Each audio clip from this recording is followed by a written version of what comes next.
Aloha and good morning from beautiful Hawaii. I'd like to thank TLC Harmony for organizing Reset 2022 and for inviting me to speak and to serve as a marine environment and biodiversity advisor. As background, I've spent the past 4 decades leading research and monitoring on various aspects of marine ecosystems, biodiversity, fisheries, and the impacts of climate change. I worked for the U.S. National Oceanic and Atmospheric Administration, NOAA, for over 38 years, including 20 years as the founding chief of the Coral Reef Ecosystem Division, where I led a team of scientists in mapping, monitoring, and conducting research to support management and conservation of coral reef ecosystems across the Pacific Islands. For the past 3 years, I served as the Chief Environmental Sustainability Officer for the Red Sea and Amala Regenerative Tourism projects along the Red Sea coast of Saudi Arabia. From my perspective, regenerative tourism is tourism development and tourism operations that are planned and executed in a manner that regenerates or enhances the environment over time.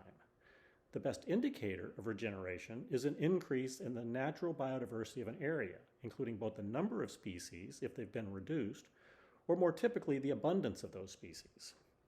In most instances, regeneration is best achieved by protecting or enhancing key habitats, such as coral reefs or mangroves or native land vegetation, or it could be by enhancing water quality.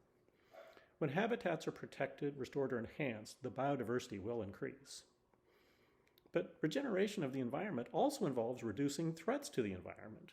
The dominant ongoing threat to the global environment is, of course, climate change. Regenerative tourism works to achieve net zero or negative carbon emissions. How is this even possible for the tourism sector, which involves, at least at present, large amounts of CO2 emissions associated with air travel? Using the Red Sea project as one example, they're working to achieve carbon neutrality using 100% renewable energy, clean mobility, sustainable local food production, and they're exploring numerous cost-effective ways to sequester carbon on their destination. From a business model perspective, why should tourism developers and operators embrace regenerative tourism? For many tourism destinations, especially luxury tourism destinations, the natural beauty and the biodiversity of the destination, such as thriving coral reefs or abundant sea turtles, are often the primary reason visitors choose that destination over another destination. The value of the destination, the reason to come to the destination, will increase with time as the environment improves. This is particularly the case as many locations around the globe have lost their coral reef, so the wildlife has decreased. Many visitors will choose to go to destinations with the best natural beauty and the most abundant wildlife.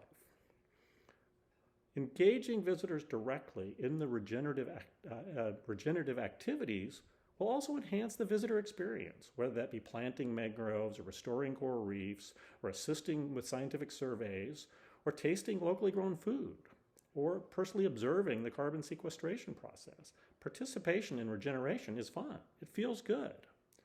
I'd like to close by again thanking TLC Harmony for leading these efforts to reset hospitality and tourism to being sustainable and regenerative for people, the planet, and prosperity. Thank you.